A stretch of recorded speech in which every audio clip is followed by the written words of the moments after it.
병원 진단서에는 명확하게 적혀 있었습니다. 질전막 손상 염증, 소견 2주간 절대 안정하지만 집에 돌아온 그날 저녁에도 그 다음날 아침에도 점심에도 똑같았습니다. 거절할 수 없었어요. 아픈 몸을 이끌고 응해야 했습니다. 하루에 5번, 6번, 어떤 날은 7번도 넘었어요.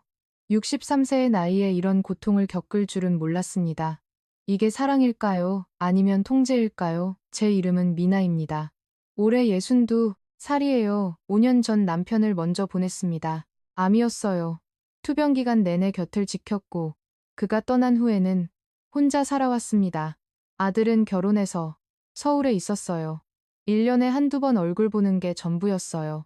명절에 전화 한 통각, 용돈 보내주는 것이 관계의 전부였습니다. 외롭지 않냐고요? 당연히 외로웠습니다. 하지만 그렇게 살 수밖에 없었어요. 혼자 밥을 먹고 혼자 TV를 보고 혼자 잠드는 날들이 계속됐습니다.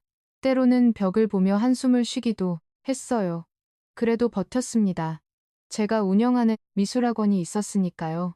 그러던 어느 날이었습니다. 학원 문이 열리더니 한 남자분이 들어오셨어요. 키가 크고 자세가 반듯한 분이었습니다. 그림을 배우고 싶어서 왔다는 그분이 바로 석진 씨였습니다. 수줍게 웃으시던 모습이 아직 선명해요. 석진 씨는 68살이었어요. 전직 경찰서장이셨다고 했습니다. 30년 넘게 경찰 생활을 하다 은퇴하셨대요.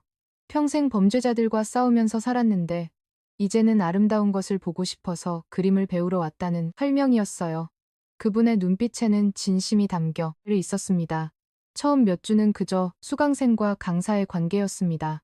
하지만 석진 씨는 매번 수업이 끝난 후 커피를 권했어요. 근처 카페에서 잠깐 이야기를 나누자는 제안이었습니다. 처음엔 조심스러웠지만 점차 자연스러워졌어요. 석진 씨는 제 그림을 보며 참 따뜻하게 그린다고 했습니다. 보고 있으면 마음이 편안해진다는 말에 얼굴이 화끈거렸어요. 이 나이에 이런 감정을 느낄 줄이야. 30년 넘게 경찰 일을 하면서 이런 여유를 가져본 적이 없다고 했습니다. 매일 긴장하고 경계하고 싸우면서 살았다는 고백이었어요. 그분도 외로워 보였습니다. 은퇴하시고 뭐 하시냐고 물었더니 집에만 있었다고 했어요. 답답해서 그림을 배우러 왔다는 설명이었습니다. 딸이 권했다고 했어요. 취미 하나 가지라고요. 같이 사시냐고 물었더니 부산에 있어서 자주 못 본다는 대답이 돌아왔습니다. 한 달에 한 번 통화하는 게 전부라고 했어요. 그 말에 공감이 됐습니다. 저도 아들이 서울에 있어서 비슷하다고 말했어요. 1년에 한두 번 보는 게 다고요. 그럼 혼자 사시냐는 질문에 고개를 끄덕였습니다. 5년 전에 남편이 먼저 갔다고 말했어요. 암이었다고요. 잠시 침묵이 흘렀습니다. 석진 씨는 더 묻지 않았어요. 그저 고개를 끄덕이셨을 뿐입니다. 석진 씨도 3년 전에 아내를 보냈다고 했습니다. 같은 처지였던 거예요. 사별 후 혼자 사는 사람들끼리 서로의 외로움을 알아보는 눈빛이었습니다. 외롭냐는 제 질문에 정말 외롭다고 솔직하게 대답했어요. 그 순간 묘한 동질감이 느껴졌습니다. 우리는 같은 배를 탄 사람들 같았어요. 그렇게 3개월이 흘렀습니다. 석진 씨는 매주 빠짐없이 수업에 왔고 수업 후엔 항상 커피를 마시며 이야기를 나눴어요. 점점 가까워졌습니다. 어느 날 석진 씨가 조심스럽게 말을 꺼냈어요. 너무 갑작스럽게 말씀드리는 건 아닌지 모르겠다는 전제를 달았습니다. 그러고는 저 같은 사람이 곁에 있어 준다면 정말 행복할 것 같다고 했어요. 함께 남은 인생을 살아갈 수 있겠냐는 고백이었습니다. 순간 눈물이 날 뻔했어요. 이 나이에 다시 이런 감정을 느낄 줄이야. 저도 좋다고 대답했습니다.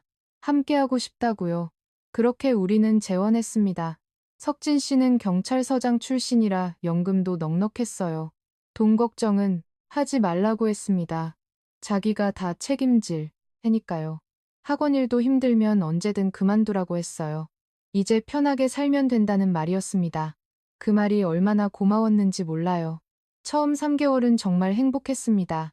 아침마다 석 씨가 차로 학원까지 데려다 줬어요. 커피 한 잔 마시고 가자는 제안 오늘 날씨도 좋은데 산책이라도 하자는 권유 저녁에 뭐 먹고 싶냐는 질문 항상 저를 먼저 생각해 줬습니다. 주말마다 함께 미술관에 갔어요. 손을 잡고 그림을 보던 시간들이 꿈 같았습니다. 이 그림이 좋으니 우리 집에도 이런 거 걸어보자는 제안도 했어요. 제가 그린 그림을 액자에 넣어 거실에 걸어주기도 했습니다. 여기가 딱이라며 매일 볼 수 있게 하겠다고 했어요. 행복하냐는 질문에 정말 행복하다고 대답했습니다. 진심이었어요. 그때는 정말로요. 하지만 결혼 3개월이 지나면서부터 조금씩 변하기 시작했습니다. 어느 날 친구 만나러 가겠다고 했더니 석진 씨가 데려다 주겠다고 했어요. 괜찮다고 혼자 갈 수 있다고 사양했지만 아니라는 답변이 돌아왔습니다. 자기가 데려다 줘야 한다고요. 혼자 가면 위험할 수도 있다는 이유였어요. 처음엔 챙겨주는구나 싶었습니다. 고마웠어요. 일주일 후 마티에 혼자 가려다 또 같은 말을 들었습니다. 같이 가자고요. 무거운 것도 있을 텐데요. 바로 앞마트인데 괜찮다고 했지만 그래도 같이 가는 게 낫다는 답변이었어요. 결국 함께 갔습니다. 2주 후엔 미술학원도 마찬가지였습니다. 같이 가겠다고 했어요. 수업 끝날 때까지 근처 카페에서 기다리겠다는 말이었습니다. 혼자 가도 되냐고 했지만 안 된다는 대답이 돌아왔어요. 같이 가는 게 좋다고요. 매번 함께 갔습니다. 학원 일이 점점 힘들어졌어요. 석진 씨가 항상 근처 카페에서 기다렸거든요. 수업 중간중간 문자가 왔습니다. 언제 끝나냐는 질문, 조금만 더 기다려 달라는 답변, 배고프다는 불평. 집중할 수 없었어요. 학생들도 눈치를 보기 시작했습니다. 선생님, 괜찮으시냐는 걱정 어린 질문에 괜찮다고 대답했지만 거짓말이었습니다. 어느 날 저녁 결심했어요. 학원을 정리하겠다고 말했습니다. 석진 씨는 진짜냐며 그게 좋겠다고 했어요. 너무 힘들어 보였다는 관찰이었습니다. 하지만 수입이 걱정된다고 망설이자 석진 씨가 말했습니다. 걱정 말라고요. 자기 연금으로 충분하다고요. 평생 일했으니 이제 쉬라는 권유였어요. 학원 매매 대금은 우리 공동 계좌에 넣자는 제안이었습니다. 마음이 무거웠습니다. 하지만 거절할 수 없었어요. 20년 넘게 운영하던 학원을 정리했습니다. 석진 씨 말대로 공동 계좌에 넣었어요. 그날부터 집에만 있게 됐습니다. 하루 종일 석진 씨와 둘이서요. 3주 후 산책을 나가려다 멈칫했어요. 현관문을 열었는데 석진 씨가 어디 가냐고 물었습니다. 산책 좀 하려 한다고 대답했어요. 지금이냐며 공원에 요즘 이상한 사람들이 많다는 말이 이어졌습니다. 같이 가자는 제안이었어요. 혼자 다녀오겠다고 했지만 안 된다는 답변이 돌아왔습니다. 위험하다고요. 결국 함께 산책을 갔습니다. 한 달이 지났을 때 깨달았어요. 석진 씨 없이는 한 발짝도 못 나간다는 것을요. 어디를 가든 물었습니다. 어디 가냐고, 누구 만나냐고, 몇 시에 오냐고요. 보고해야 했어요. 아니, 보고할 필요도 없었습니다. 항상 함께 가니까요. 어디든 석진 씨의 차로만 이동했습니다. 그런데 이상한 일이 생기기 시작했어요. 차 안에서였습니다. 마티에 가는 길이었어요. 신호 대기 중이었는데 갑자기 석진 씨가 제 손을 잡았습니다. 우리 둘이라는 말과 함께요. 심장이 빠르게 뛰었어요. 그리고 석진 씨가 가까워졌습니다. 처음엔 설렜어요. 부부니까요. 하지만 점점 부담스러워졌습니다. 은행 가는 길에도 똑같았어요. 주차 전이 차를 세우더니 석진 씨가 잠깐만 기다리라고 했습니다. 여기는 바뀐데 괜찮냐고 물었더니 아무도 못 본다는 답변이 돌아왔어요. 선팅했다고요. 그날 이후로 외출할 때마다 차 안에서 함께 했습니다. 마트 가는 길에도, 은행 가는 길에도, 경험 가는 길에도요.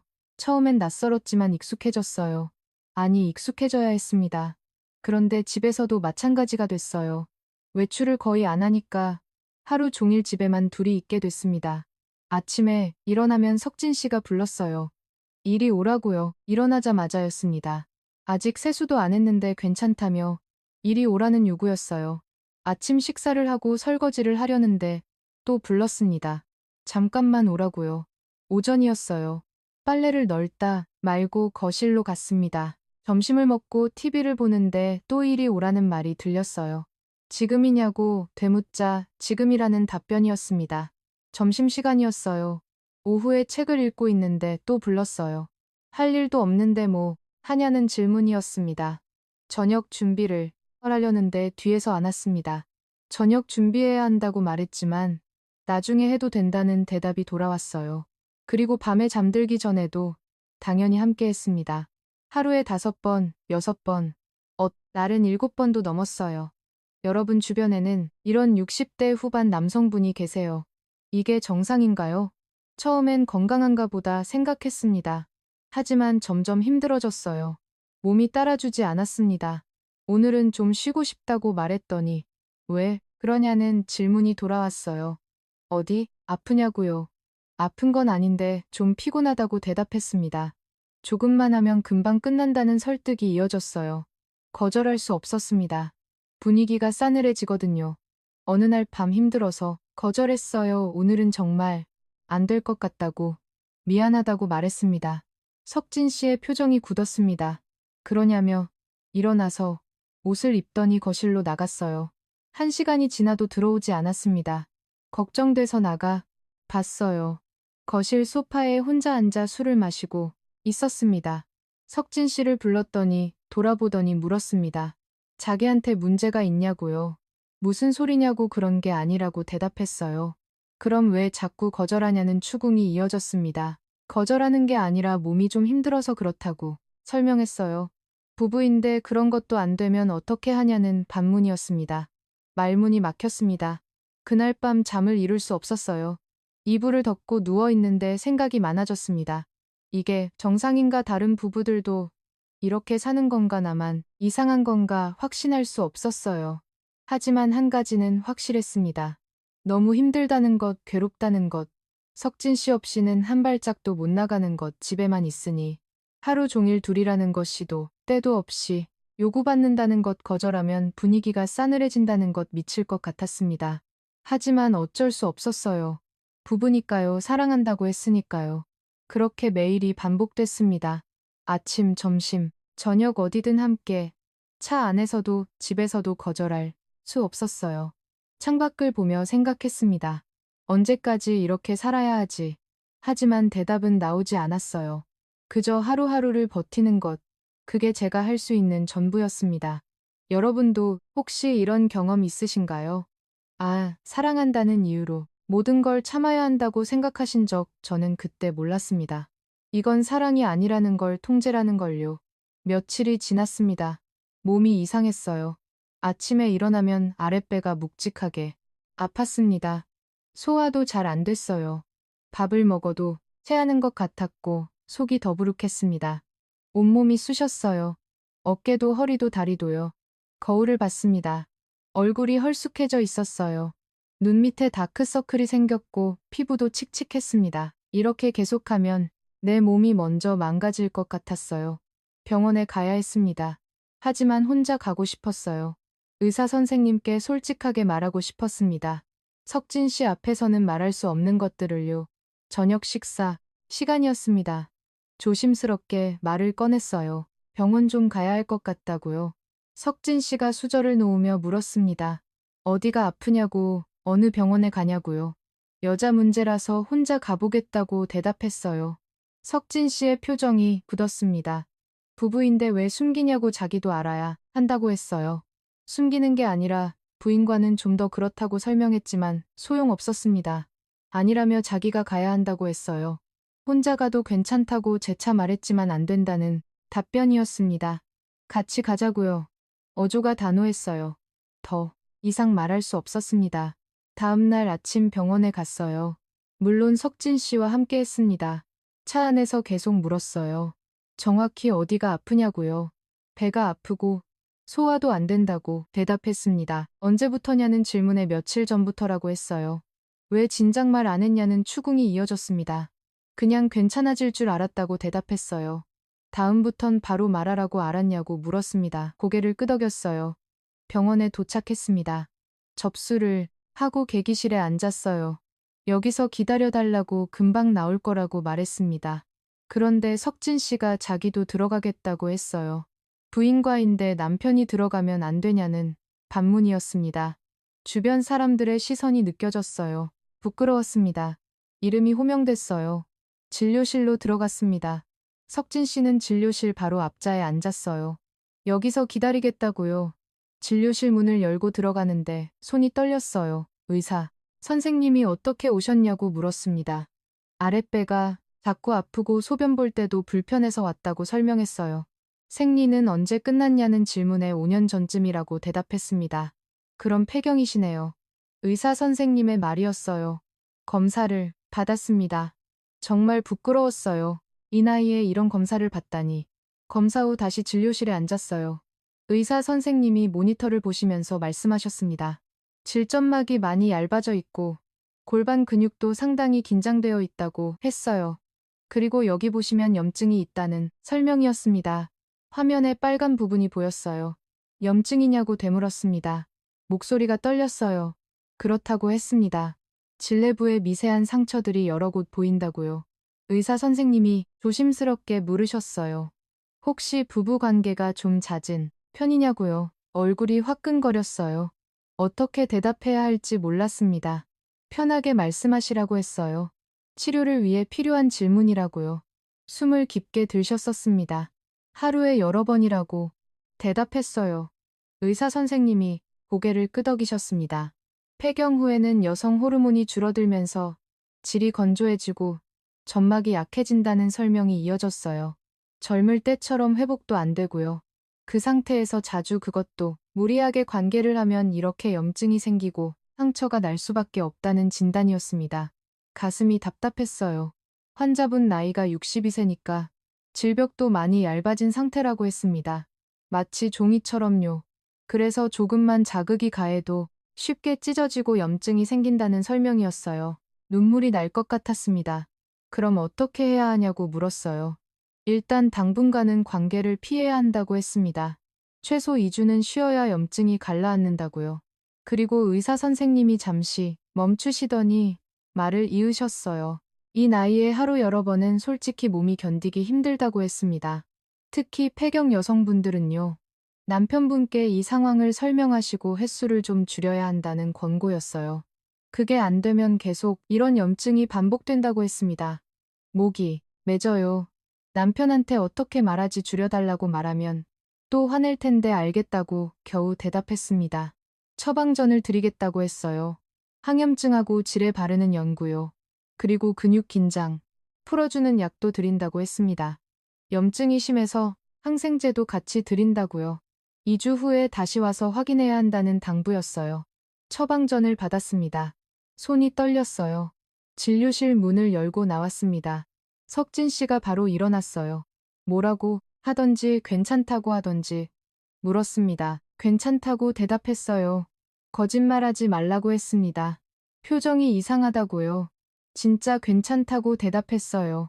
차로 돌아가는 길이었습니다. 석진 씨가 계속 물었어요. 정확히 뭐라고 했냐고요? 그냥 몸이 좀 안 좋다고 했다고 대답했습니다. 약 처방 받았냐는 질문에 항염증제랑 여러 가지라고 말했어요. 염증이 어디에 있냐고 물었습니다. 그냥 여자 쪽이라고 애매하게 대답했어요. 뭐라고 더 물었습니다. 자세히 말해보라고요. 2주 후에 다시 오래야 한다고 말했어요. 석진 씨의 표정이 굳었습니다. 2주 그동안 뭐 하라고 그 말은 하지 않았지만 표정에 다 드러났습니다. 말할 수 없었어요. 관계를 피하라는 말을요. 숨이 막혔습니다. 왜 이렇게 캐묻는지 이해할 수 없었어요. 집에 도착했습니다. 약을 먹고 누웠어요. 피곤했습니다. 잠깐만 눈을 붙이고 싶었어요. 그런데 석진 씨가 옆에 누웠습니다. 이리 오라는 말이 들렸어요. 지금은 좀 쉬고 싶다고 대답했습니다. 병원 갔다 왔냐고 괜찮다며 물었어요. 온몸이 긴장됐어요. 진짜 아프다고 말했습니다. 조금만 하면 된다고 금방이라고 했어요. 석진 씨라고 불렀지만 소용없었습니다. 거부할 수 없었어요. 끝나고 혼자 남았습니다. 석진 씨는 거실로 나갔어요. 침대에 누워 천장을 봤어요. 눈물이 흘렀습니다. 내가 아프다는데 왜 이해를 못하지. 저녁 시간이 됐습니다. 저녁을 차렸어요. 식탁에 앉아 밥을 먹었습니다. 하지만 입맛이 없었어요. 왜 안 먹냐는 질문에 입맛이 없다고 대답했습니다. 아까 약 먹었으니 그래도 먹어야 한다고 안 먹으면 더 아프다고 했어요. 억지로 밥을 먹었습니다. 설거지를 했어요. 그런데 뒤에서 석진 씨가 안 왔습니다. 이리 오라는 말이 들렸어요. 몸이 굳었어요. 오늘은 몸이 안 좋아서 안 된다고 말했습니다. 아침에 한 번 했냐고요. 괜찮다고 했습니다. 그래도 안 된다고 말했지만 조금만 하면 된다는 답변이 돌아왔어요. 또다시 거실로 데려갔습니다. 괴로웠어요. 너무 괴로웠습니다. 끝나고 소파에 주저앉았어요. 석진 씨는 샤워하러 갔습니다. 저 정말 미련하고 바보 같죠. 싫으면 싫다고 해야 하는데 그게 왜 잘 안 될까요? 혼자 남았어요. 소리 없이 울었습니다. 이건 아닌 것 같았어요. 샤워 소리가 들렸습니다. 눈물을 닦았어요. 석진 씨가 나오기 전에 침실로 들어갔습니다. 이불을 덮고 누웠어요. 석진 씨가 들어왔습니다. 옆에 누웠어요. 잘 자라는 인사에 응답했습니다. 하지만 잠이 오지 않았어요. 옆에서 석진 씨의 숨소리가 들렸습니다. 규칙적인 숨소리 잠든 것 같았어요. 저는 천장을 보며 생각했습니다. 이대로는 못 살겠어. 정말 미칠 것 같아 누군가에게 말하고 싶었어요. 하지만 누구한테 석진 씨는 이해 못할 거야. 그럼 누구미란 언니가 생각났어요. 고등학교 때부터 아는 언니였습니다. 재혼하고 나서 연락을 못했어요. 석진 씨가 항상 같이 다니니까요. 언니한테 전화해볼까? 하지만 석진 씨가 알면 어떡하지 고민했습니다. 하지만 결심했어요. 내일 전화해 봐야겠어. 그렇게 밤이 깊어갔습니다. 다음날 오후였어요. 석진 씨가 낮잠을 잤습니다. 기회였어요. 조용히 핸드폰을 들었습니다. 미란 언니에게 전화를 걸었어요. 벨이 울렸습니다. 한참 후에 받았어요. 언니라고 부르며 지영이라고 말했습니다. 오랜만이라는 반가운 목소리가 들렸어요.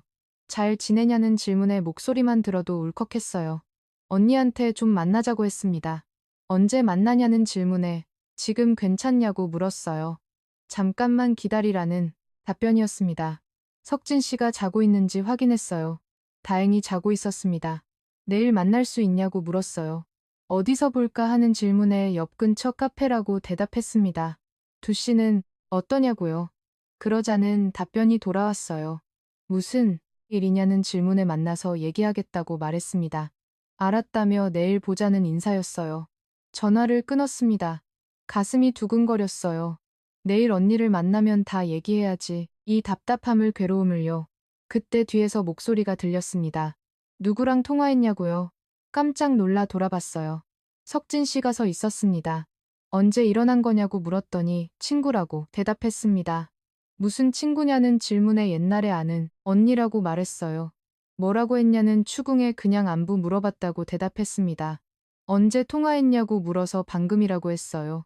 뭐라고 했는데 하고 다시 물었습니다. 그냥 잘 지내냐고 했다고 대답했어요. 거짓말이었습니다. 내일 만나기로 한 건 말할 수 없었어요. 석진 씨가 고개를 끄덕였습니다. 그러냐며 친구 만나는 건 좋다고 했어요. 안도의 한숨을 쉬었습니다. 하지만 마음 한 구석이 불편했어요. 내일 몰래 나가야 하는데 들키면 어떡하지 밤이 됐습니다. 잠자리에 들기 전 석진 씨가 물었어요. 내일 뭐 하냐고요? 집에 있을 거라고 대답했습니다. 자기는 오후에 병원 가야 한다고 했어요. 검진이라고요? 혼자 가냐고 물었더니 그렇다는 답변이었습니다. 기회였어요. 석진 씨가 병원 가는 동안 미란 언니를 만날 수 있었습니다. 몇 시에 가냐고 물었더니 1시쯤이라고 했어요. 다녀오라고 말했습니다. 완벽했어요. 시언니를 만나기로 했으니까요. 잠이 들었습니다. 내일을 기다리며요. 여러분은 혹시 누군가에게 숨기면서 살아본 적 있으신가요? 남편에게, 가족에게, 친구에게 말하고 싶지만 말할 수 없는 것들, 그 답답함을요. 저는 그때 느꼈습니다. 이건 정말 잘못됐다는 것을요. 다음 날 오후였습니다. 석진 씨가 준비하고 있었어요. 병원 다녀오겠다는 말에 조심히 다녀오라고 했습니다. 2시간 정도 걸릴 거라고 점심 먹고 오겠다고 했어요. 그러라고 대답했습니다. 현관문이 닫혔습니다. 혼자 남았어요. 심장이 쿵쾅거렸습니다. 지금이야 서둘러야 해 옷장을 열었습니다. 외출복을 꺼냈어요. 손이 떨렸습니다. 거울을 봤어요. 화장을 했습니다. 오랜만이었어요. 립스틱을 바르는데 손이 떨렸습니다. 가방을 챙겼어요. 핸드폰 지갑 현관으로 갔습니다. 신발을 신었어요. 문손잡이를 잡았습니다. 그런데 움직일 수가 없었어요. 들키면 어떡하지, 어디 간다고 말할까. 물어보면 위치 추적하면 두려웠습니다. 하지만 결심했어요. 나가야 해. 미란 언니가 기다려 문을 열었습니다. 복도로 나왔어요. 엘리베이터를 탔습니다. 내려가는 동안 숨을 참았습니다. 제발 아무도 없길 1층에 도착했어요. 햇빛이 눈부셨습니다. 몇 개월 만에 혼자 나오는 거였어요. 나 혼자 나왔어. 택시를 잡았습니다. 거의 1년 만에 혼자 타보는 택시였어요. 역으로 가 달라고 했습니다. 기사님이 출발했어요. 창밖을 봤습니다. 낯선 풍경들 아니, 낯설지 않았어요. 그냥 오랜만이었습니다. 내가 왜 이러고 있지? 남편 몰래 친구 만나러 가는 게 뭐라고 눈물이 날 것 같았어요. 핸드폰이 진동했습니다. 깜짝 놀라봤어요. 광고 문자였습니다. 한숨을 쉬었어요. 카페에 도착했습니다. 내리면서 주변을 둘러봤습니다. 혹시 아는 사람이 있을까 봐요. 안으로 들어갔습니다. 미란 언니가 손을 흔들었어요. 달려갔습니다. 언니를 보는 순간 울컥했습니다. 언니라고 부르자 얼굴이 많이 안 좋다는 걱정 어린 말이 돌아왔어요. 눈물이 났습니다. 언니라고 또 불렀습니다. 괜찮다며 천천히 얘기하라는 위로였어요. 커피를 주문했습니다. 언니가 제 손을 잡았어요. 무슨 일이냐고 어제 전화할 때부터 목소리가 이상했다고 물었습니다. 한참을 말을 못했어요. 어디서부터 얘기해야 할지 몰랐습니다. 요즘 너무 힘들다고 말했어요. 왜 그러냐고, 남편이랑 안 좋으냐는 질문이 돌아왔습니다. 고개를 끄덕였어요.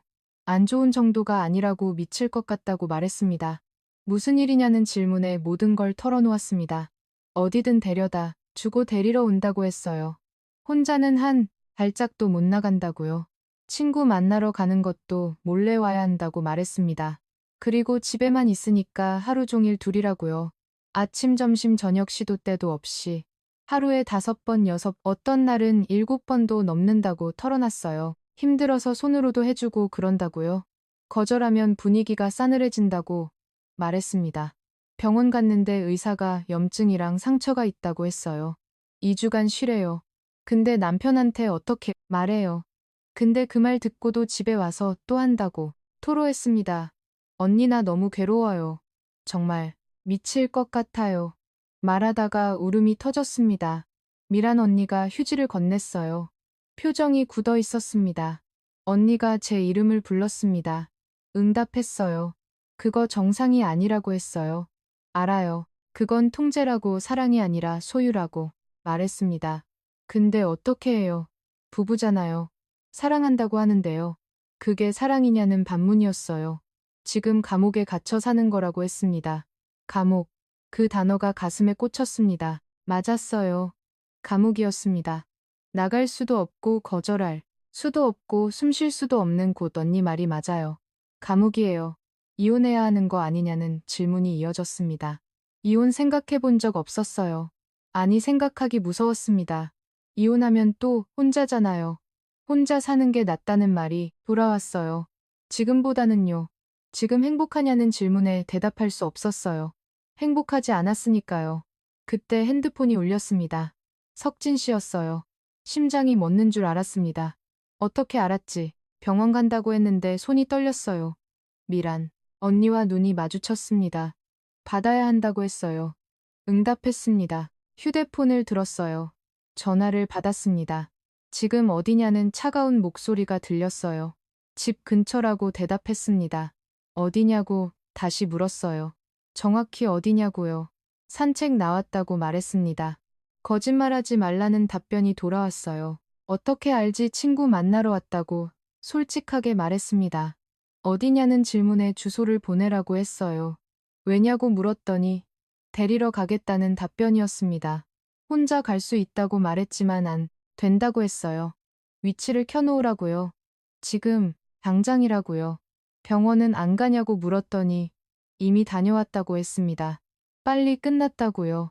주소를 안 보내면 직접 찾아갈 거라고 했어요. 위치 추적하면 된다고요. 목소리가 협박주였습니다. 알았다고 대답했어요. 전화가 끊겼습니다. 미란 언니가 뭐라고 하던지 물었어요. 데리러 온대요. 벌써냐는 놀라운 반응이었습니다. 응병원 빨리 끝났대요. 언니가 제 이름을 불렀습니다. 지금 당장 봐야 한다고 했어요. 커피도 다 못 마셨습니다. 일어났어요. 미안하다고, 다음에 다시 만나자고 말했습니다. 언니가 다시 말했습니다. 지금 감옥에 갇혀 사는 거라고요. 제발 정신 차리라고요. 언니의 말이 계속 울렸습니다. 카페를 나왔어요. 택시를 탔습니다.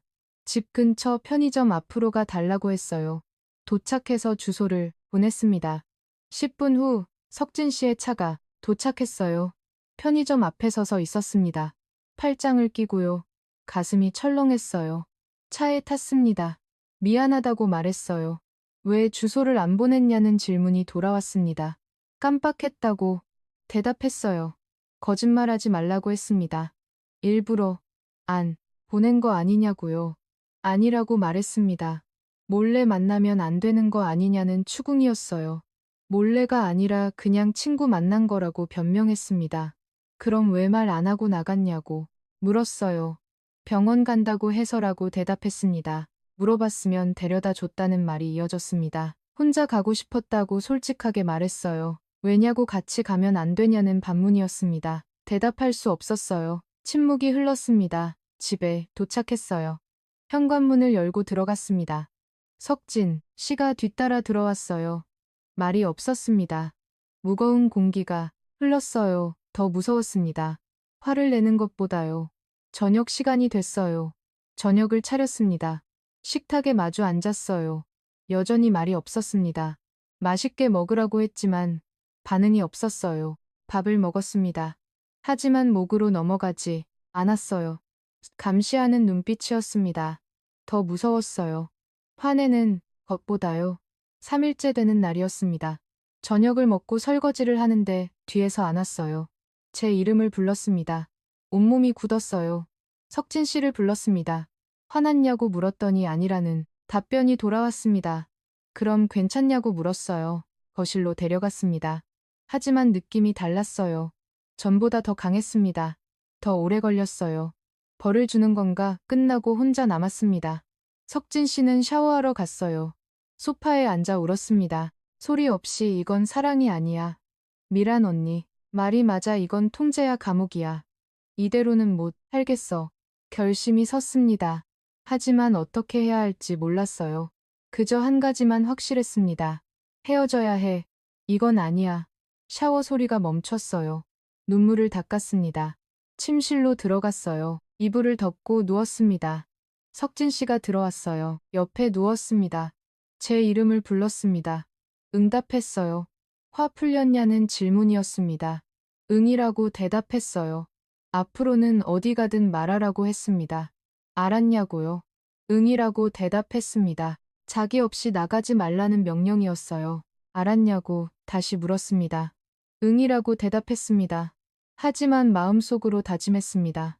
아니야, 나 나갈 거야, 헤어질 거야. 이대로는 못 살아 잠이 들었습니다. 악몽을 꿨어요. 갇힌 곳에서 나가려고 문을 두드렸습니다. 하지만 열리지 않았어요. 소리쳤지만 아무도 들어주지 않았습니다. 숨이 막혔어요. 깨어났습니다. 새벽이었어요. 옆에서 석진 씨가 자고 있었습니다. 창 밖을 봤어요.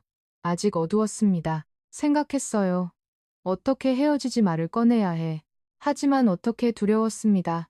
하지만 결심은 변하지 않았어요. 여러분도 혹시 갇혀 있다고 느낀 적 있으신가요? 사랑이라는 이름으로, 부부라는 이유로요. 나가고 싶지만 나갈 수 없는 곳. 저는 그때 알았습니다. 진짜 감옥은 새창살이 아니라는 것을요. 일주일이 지났습니다. 냉장고가 비어 있었어요. 장을 봐야 했습니다.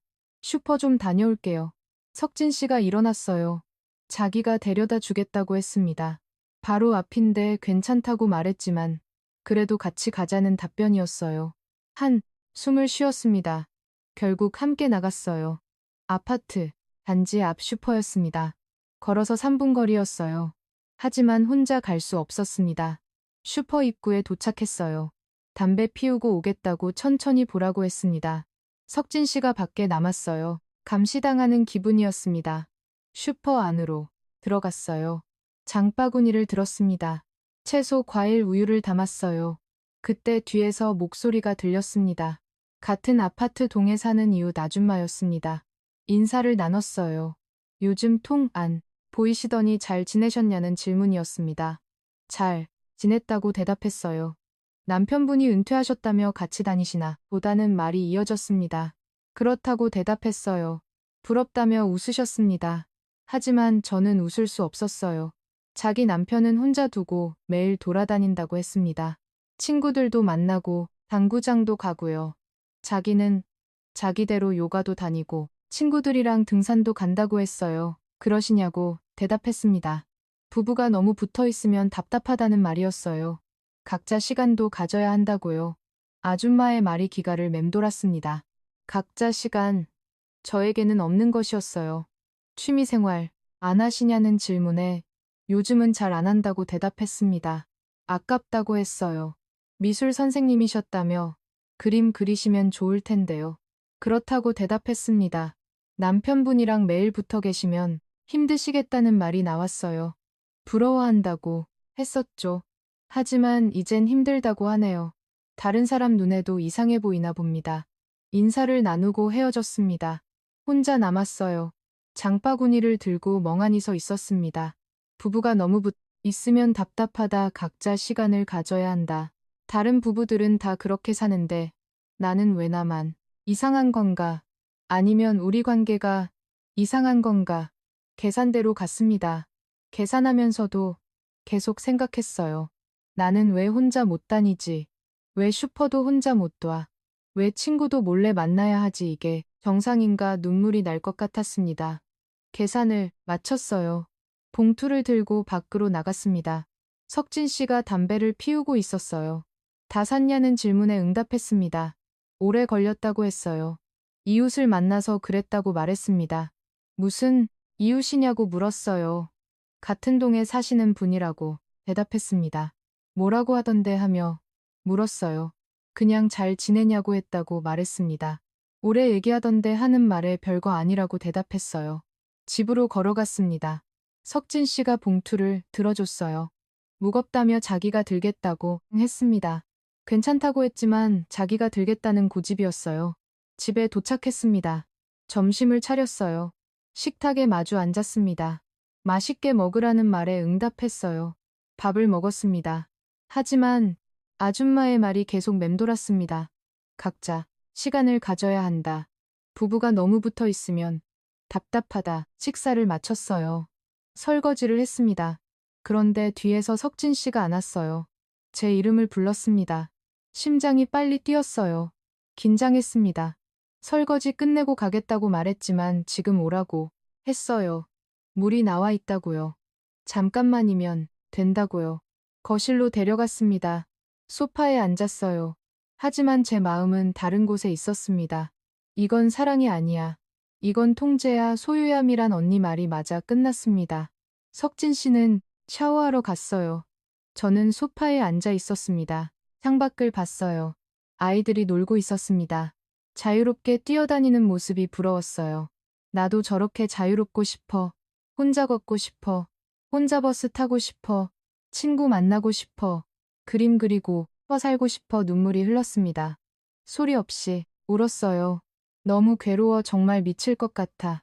이대로는 못 살겠어. 샤워 소리가 멈췄습니다. 눈물을 닦았어요. 부엌으로 갔습니다. 저녁 준비를 시작했어요. 칼로 채소를 썰었습니다. 손이 떨렸어요. 화가 났습니다. 누구한테? 석진 씨한테.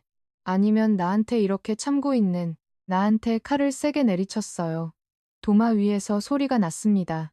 뭐하냐는 뒤에서 들려오는 목소리에 저녁 준비한다고 대답했어요. 조심하라고 다친다고 했습니다. 응이라고 대답했어요. 저녁을 차렸습니다. 식탁에 앉았어요. 밥을 먹었습니다. 말이 없었어요. 오늘 조용하다는 말을 피곤하다고 대답했습니다. 아직도 몸이 안 좋냐고 물어서 조금 그렇다고 말했어요. 또 병원 가야 하냐는 질문에 괜찮다고 대답했습니다. 얼굴이 안 좋은데 하는 말에 피곤해서 그렇다고 했어요. 식사를 마쳤어요. 설거지를 했습니다. 접시를 씻으면서 생각했어요. 언제까지 이렇게 살 수 있을까? 1년, 2년, 5년 아니 한 달도 못 버틸 것 같아. 내 몸이 먼저 망가질 거야. 아니, 정신이 먼저 망가질 거야. 설거지를 마쳤어요. 수건으로 손을 닦았습니다. 거실로 갔어요. 석진 씨가 TV를 보고 있었습니다. 옆에 앉았어요. 제 이름을 불렀습니다. 응답했어요. 이리 오라고 했습니다. 또였습니다. 온몸에 힘이 빠졌어요. 조금 있다가 가겠다고 말했지만 지금이라고 했어요. 저녁 먹 바로 하면 안 좋다고 설명했지만 괜찮다는 답변이었습니다. 손을 잡아당겼습니다. 거부할 수 없었어요. 함께 했습니다. 끝나고 침실로 들어갔어요. 이불을 덮고 누웠습니다. 석진 씨가 옆에 누웠어요. 잘 자라는 인사에 응답했습니다. 눈을 감았습니다. 하지만 잠이 오지 않았어요. 옆에서 석진 씨의 숨소리가 들렸습니다. 규칙적인 숨소리 잠든 것 같았어요. 천장을 봤습니다. 어둠 속에서 생각했어요. 이대로는 못 살겠어. 절대로 못 살아. 헤어져야 해, 말해야 해. 용기를 내야 해, 결심했습니다. 내일 아침 말을 꺼내기로요. 두려웠어요. 하지만 이대로는 더 두려웠습니다. 새벽까지 잠을 이룰 수 없었어요. 생각이 많아졌습니다. 뭐라고 말하지? 헤어지자고 바로 말해야 하나? 아니면 먼저 혼자 다니게 해달라고 할까? 그게 먼저인가? 머릿속이 복잡했어요. 하지만 한 가지는 확실했습니다. 더 이상은 못 참아. 내일 말한다. 그렇게 밤이 깊어갔습니다. 창밖가 왔어요. 새벽이었습니다. 석진 씨는 여전히 자고 있었어요. 저는 눈을 뜨고 천장을 봤습니다. 오늘이다. 오늘 말한다. 용기를 내자 심호흡을 했어요. 가슴이 두근거렸습니다. 두려웠지만 결심은 변하지 않았어요. 해가 떠올랐습니다. 새로운 하루가 시작됐어요. 그리고 제 새로운 시작도요. 여러분도 혹시 결심하신 적 있으신가요? 더 이상은 못 참겠다고, 이대로는 못 살겠다고요. 용기가 필요한 순간들, 저는 그날 아침 말았습니다. 용기는 두렵지 않은 게 아니라 두려워도 행동하는 거라는 것을요.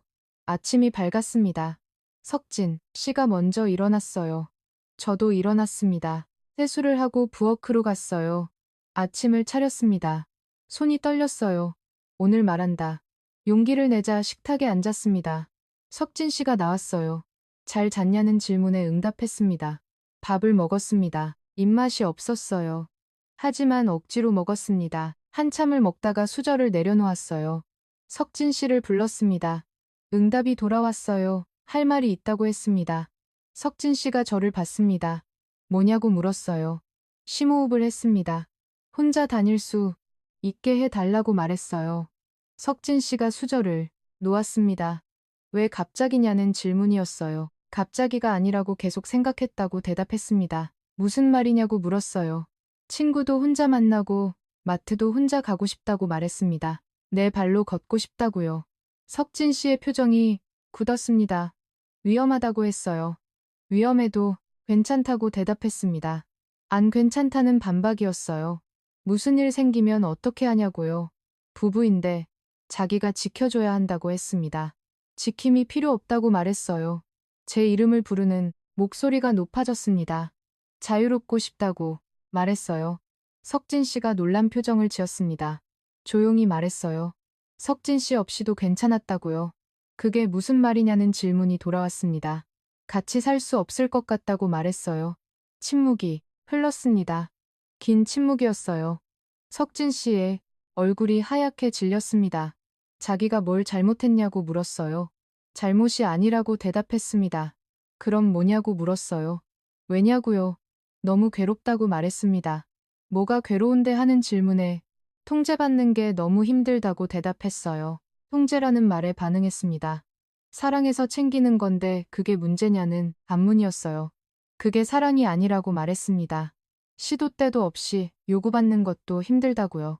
부부인데 그게 문제냐고 물었습니다. 그게 문제라고, 내 삶을 살고 싶다고 말했어요. 석진 씨가 비웃었습니다.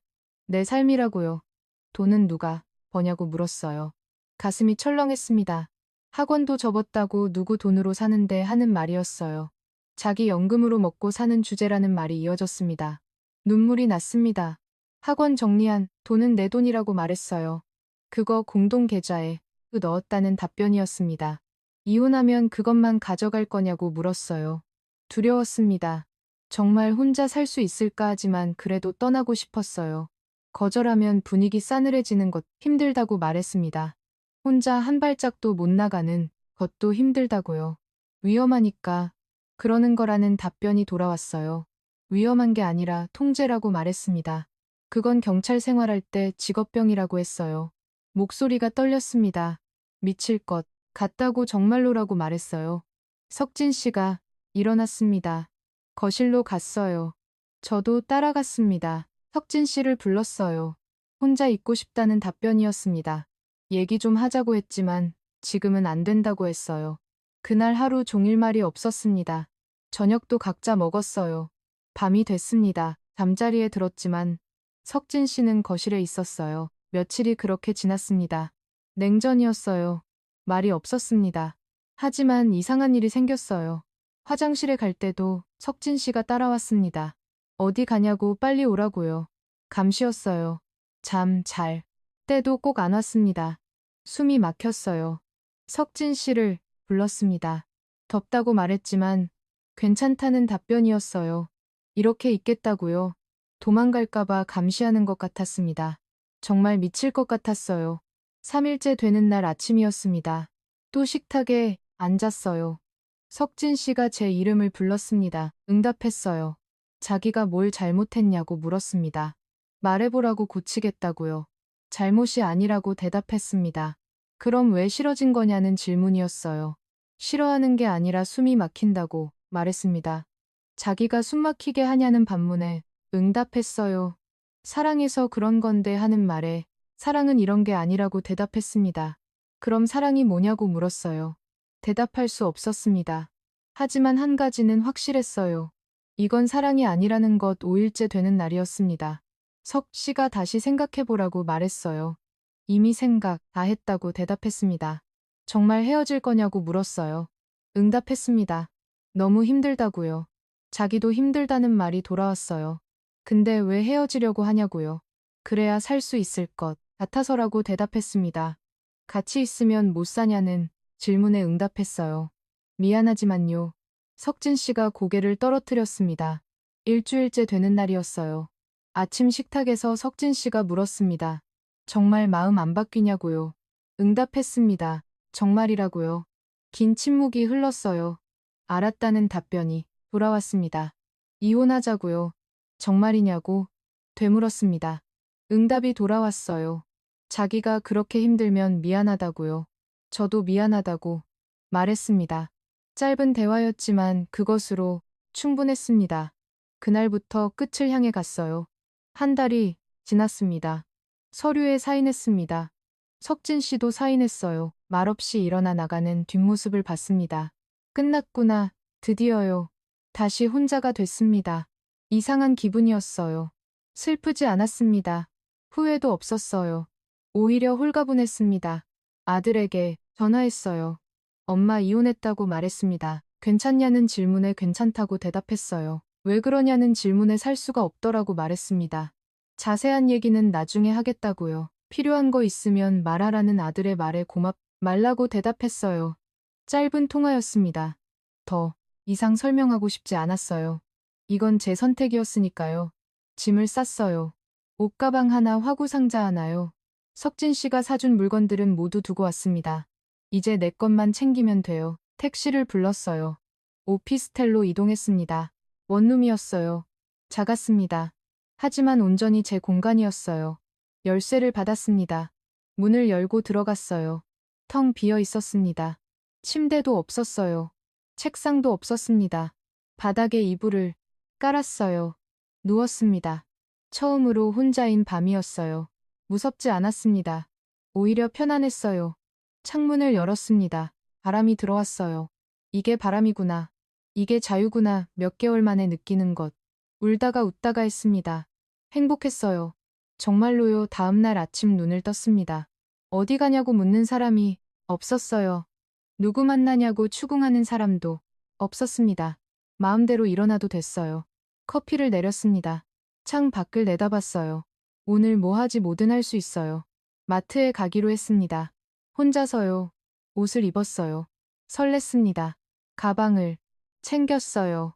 현관문을 열었습니다. 손이 떨렸어요. 누구한테 말 안 해도 돼요. 허락 안 받아도 돼요.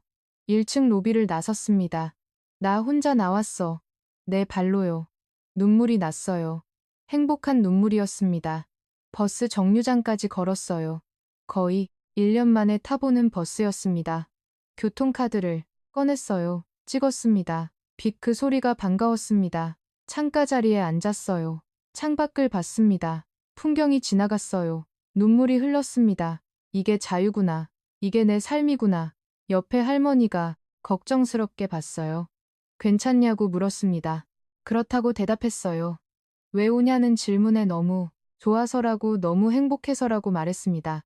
할머니가 미소 지었습니다. 좋은 일이 있으셨나 보다는 말에 그렇다고 정말 좋은 일이라고 대답했어요. 마트에 도착했습니다. 장을 봤습니다. 채소, 과일, 우유 무거웠지만 기분이 좋았어요. 내가 혼자 왔다. 내가 고르고 내가 사고 내가 들고 간다. 버스를 타고 집으로 돌아갔습니다. 좁은 원룸이었지만 행복했어요. 짐을 내려놓았습니다. 소파도 없었어요. 바닥에 앉았습니다. 창밖을 봤어요. 이제 시작이야 내 인생 내 선택 내 자유 눈물이 또 흘렀습니다. 하지만 이번엔 웃었어요. 살아있다는 느낌이었습니다. 진짜로요. 여러분도 혹시 새로 시작하신 적 있으신가요? 모든 걸 버리고 다시 처음부터요. 무섭지만 설레는 그 순간 저는 그날 알았습니다. 자유는 공짜가 아니라는 것, 용기가 필요하다는 것 하지만 그만한 가치가 있다는 것을요. 늦지 않았습니다. 아니 이제야 시작이에요. 63세의 나이에도 할 수 있어요.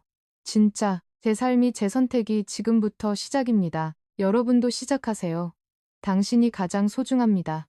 이 세상에 단 하나의 존재인 여러분이십니다. 오늘부터 지금부터 한 걸음씩 제 발로 걸어가세요. 당신의 삶을 향해요. 무섭지만 괜찮아요. 그게 용기니까요. 저는 오늘도 걸어요. 내일도 걸을 거예요.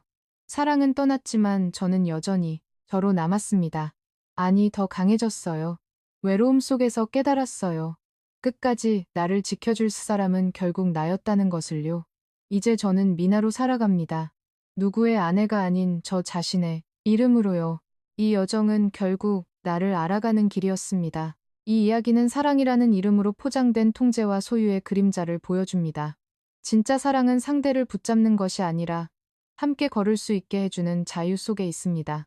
미나 씨가 용기를 냈던 것처럼 우리 모두 언젠가 자기 자신을 위해 결단해야 하는 순간이 옵니다. 그 선택이 늦었다고 생각될 때 바로 그때가 새로운 시작의 순간입니다. 사랑은 때로는 거리에서, 때로는 침묵 속에서 자랍니다. 함께 있어도 숨막히지 않고 떨어져 있어도 불안하지 않은 관계. 그것이 진짜 성숙한 부부의 사랑 아닐까요? 이 이야기가 당신 마음에 작은 울림이 되었다면 앞으로 더 깊은 부부의 심리와 관계 이야기를 전할 성숙한 부부생활 채널과 함께 해주세요. 지금 구독, 좋아요, 알림 설정을 눌러 주세요. 당신의 한 번의 클릭이 더 많은 부부가 서로를 이해하는 세상으로 이어집니다.